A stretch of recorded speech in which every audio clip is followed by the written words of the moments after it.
बेनिस from heroes party anime के episode second के starting में हम देखते हैं कि बाहर बारिश हो रही होती है और रेड अपनी दुकान के अंदर बैठा रहता है। रेड कहता है कि सारे के सारे कस्टमर किधर चले गए, अगर वो मेरी मेडिसिन और हर्ब्स नहीं खरीदेंगे तो वो तो जल्दी ही एक्सपायर हो जाएगी। लेकिन क्या करे, बाहर बारिश हो रही है इसलिए जोल्टान के लोग घरों के अंदर ही है। एंड तभी वहाँ पर कोई आता है तो रेड उसका वेलकम करता है और हम देखते हैं ये तो रीट होती है, जो कि रेड को देख के कहती है कि गिडियोन ये तो तुम ही हो। जिसके बाद से रेड भी कहता है कि रीट, इसका मतलब रेड रीट को पहचानता है। और अब हम देखते हैं कि वो दोनों चाय पी रहे होते हैं और अब रीट रेड से कहती है कि हम लोग काफी लंबे टाइम बाद मिल रहे हैं। जिसके बाद से रेड कहता है कि यहाँ पर लोग मुझे रेड के नाम से जानते हैं। रीट कहती है कि मुझे लगा नहीं था कि मैं तुमसे जोल्टान में मिलूंगी। तो रेड हमें बताता है कि ये जोल्टान के अंदर एक बी रैंक की एडवेंचरर है और इसका पूरा नाम है रिजलेट लोगारविया और ये सेकंड प्रिंसेस है डची लोगारविया की, जिसके पास काफी ज्यादा मिलिट्री पावर है। और इसके बाद से रेड रीट से पूछता है कि लोगारविया की प्रिंसेस यहाँ पर एक बी रैंक की एडवेंचरर बन के क्या कर रही है। जिसके बाद से रीट बताती है कि मेरी कंट्री के लोग मुझे क्राउन प्रिंस बनाना चाहते थे मेरे यंगर भाई की जगह, इसलिए मैंने अपनी फैमिली और सबको छोड़ दिया और मैं यहाँ पे आ गई ताकि मैं अपनी फ्रीडम से जी सकूं। और इसके बाद से रीट कहती है कि रीट और रेड कितने सिमिलर नेम है ना। तो रेड कहता है मुझे तो इसमें कुछ भी सिमिलर नहीं लग रहा और मैं इस तरीके से सोच भी नहीं रहा। जिसके बाद से और इसके बाद रीट थोड़ा शर्माते हुए कहती है कि मैं तुम्हें अभी भी याद हूँ। तो रेड कहता है हाँ मुझे तुम याद हो, क्योंकि हम कॉमरेड जो रह चुके हैं, हाँ थोड़े टाइम के लिए ही सही। जिसके बाद से रीट कहती है कि कॉमरेड्स तुम अभी भी इसे यही कहते हो। और अब रीट रेड से पूछती है कि तुम जोल्टन में क्या कर रहे हो। जिसके बाद से रेड सभी चीजें बता देता है। तो रीट कहती है ये तो बिल्कुल सही बात नहीं है, तुमने उन लोगों के साथ काफी लंबे समय तक काम किया था। रेड कहता है कि मैं उन लोगों के लिए बस एक लाइबिलिटी था। तो रीट कहती है ये तो सच नहीं है, तुम्हारी मदद से उन्होंने काफी सारे मिशन सक्सेसफुली पार किए थे। रेड कहता है कि अगर मैं वहाँ पर होता तो मैं अपने कॉमरेड्स को और ज्यादा मुसीबतों में डाल देता। जिसके बाद से रीट कहती है कि तुम्हारे ना होते हुए रूटी और बाकी के पार्टीज के मेंबर कैसे होंगे। तो रेड उसे बताता है कि हीरोज पार्टी ने गेंडोर को हरा दिया है, जो कि 4 सेलेस्टियल किंग में से एक है और वो जल्दी ही डीमन लॉर्ड को भी हरा देंगे, तो वो लोग मेरे बिना भी काफी ठीक हैं। और अब रेड रीट से कहता है कि लगता है तुम्हारी चाय ठंडी हो गई, तो मैं तुम्हारे लिए नई बना देता हूँ। जिसके बाद से रीट कहती है कि नहीं, इसकी कोई जरूरत नहीं है। तो रेड कहता है कि हम लोग काफी समय बाद मिल रहे हैं तो मैं कम से कम तुम्हें एक अच्छी चाय तो पिला ही सकता हूँ। और इसके बाद हम देखते हैं कि रेड चाय बना रहा होता है, जहाँ पर उसे उसकी छोटी बहन रूटी की याद आ रही होती है। वो कहता है कि हीरो पार्टी से निकलने के बाद अब कुछ भी नहीं है जो मैं रूटी के लिए कर सकता हूँ। और अब रेड रीट को चाय पीने के लिए देता है, जिसका टेस्ट रीट को काफी अच्छा लगता है और वो कहती है ये तो काफी बढ़िया बनी है। जिसके बाद से रेड कहता है कि झूठ मत बोलो, मैंने तो अभी शेफ की डिवाइन ब्लेसिंग को भी कंप्लीट नहीं किया। जिसके बाद से रीट कहती है शायद ये चाय इसलिए टेस्टी लग रही है कि तुमने इसे मेरे लिए बनाया। रेड हमें बताता है कि कुछ सालों पहले एवलोन के साउथ बॉर्डर टाउन में वो रीट से मिला था। और अब हम देखते हैं कि हीरोज पार्टी एक बार के अंदर बैठी रहती है, जहाँ पे थियोडोरा उन सभी से कहती है कि सारे और वेस्ट के अंदर दिखाई दिए। जिसके बाद से डानन कहता है तो फिर तो हमें उन्हें एलिमिनेट करना होगा। जिसके बाद से थियोडोरा कहती है कि शायद से वो लोग स्काउट कर रहे हैं। और अब हम देखते हैं कि वहाँ पर एक बदमाश एक लड़की को परेशान कर रहा होता है और ये तो डीर होता है, जो कि हमें एपिसोड 1 की स्टार्टिंग में दिखा था, जो कि एल्बर्ट का गाइड होता है। जिसके बाद से वो लड़की उसे उठा के पटक देती है। तो डीर भी अपना फायर मैजिक यूज करने लगता है। तो लड़की डीर के गले पे चाकू रख देती है और कहती है कि तुमने गलत आदमी से पंगा ले लिया, और वो डीर के गले पे एक कट लगा देती है। तो डीर भी अब डर के वहाँ से भाग जाता है। जिसके बाद से रीट हीरो रूटी की तरफ उंगली करते हुए कहती है कि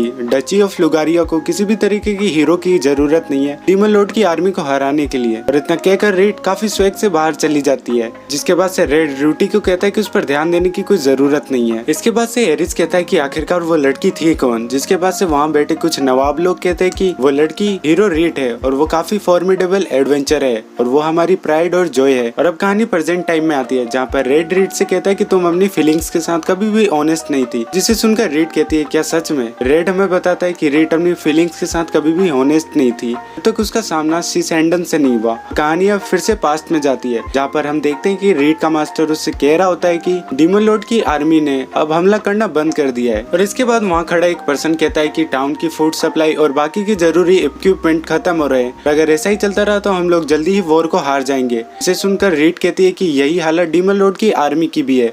मैंने एक माउंटेन फोर्ट्रेस को ढूंढा है जहाँ पर वो लोग अपना फूड स्टोर करते हैं, तो हमें उस जगह अटैक करना चाहिए। बाद से रीट का मास्टर कहता है कि हाँ, हम इस तरीके से उनकी सीज को तोड़ सकते हैं। मैं प्रिंसेस के प्लान के साथ जाना चाहूंगा। जिसके बाद से रीड का मास्टर कहता है कि मैं और रॉयल गार्ड जाकर डिकॉय का काम करेंगे और प्रिंसेस जाकर उस फोर्ट्रेस पे हमला करेगी। और अब हम देखते हैं कि ये प्लान फेल हो जाता है और काफी सारे गोब्लिन्स रीड को घेर लेते हैं और वहाँ पे रीड का मास्टर भी होता है। जिसके बाद से रीड अपने मास्टर से पूछती है कि मास्टर आप ये क्या कर रहे हो, लेकिन रीड को पता चलता है कि ये तो उसका मास्टर होता ही नहीं। इसके बाद से वो कहता है कि मैं सिन सैंडन हूँ और मैंने तुम्हारे मास्टर को डिवोट कर लिया क्योंकि मुझे उसकी मेमोरी चाहिए थी। इसके बाद से एक गोब्लिन रीड पे अटैक करके उसे नीचे गिरा देता है। जिसके बाद से सिंसेंडन कहता है कि अगर हमने तुम्हें पकड़ लिया तो तुम्हारी कंट्री को कॉन्करर करना काफी आसान हो जाएगा। लेकिन तभी हम देखते हैं कि उसकी चेस्ट में एक स्वॉर्ड आके लगती है और ये तो रेड होता है। इसके बाद से रीड रेड से पूछती है कि तुम यहाँ क्या कर रहे हो। इसके बाद से रेड बताता है कि जब मैं कासल छोड़ रहा था तो मुझे कुछ चीज अच्छी नहीं लग रही थी, इसीलिए मैंने तुम्हारा पीछा किया और मैं यहाँ पर आ गया। जिसके बाद से सिंसेंडन अपने असली रूप में आ जाता है। रेड कहता है कि हीरो रूटी यहाँ पर कुछ ही देर में पहुंचती होगी, तब तक हमें इसे रोक के रखना होगा। जिसके बाद से रेड और रीड उस पर अटैक करते हैं, लेकिन वो अंदर पे काफी भारी पड़ रहा होता है और तभी वहाँ पे हीरो रूटी आ जाती है जो कि उसे काफी इजीली मार देती है।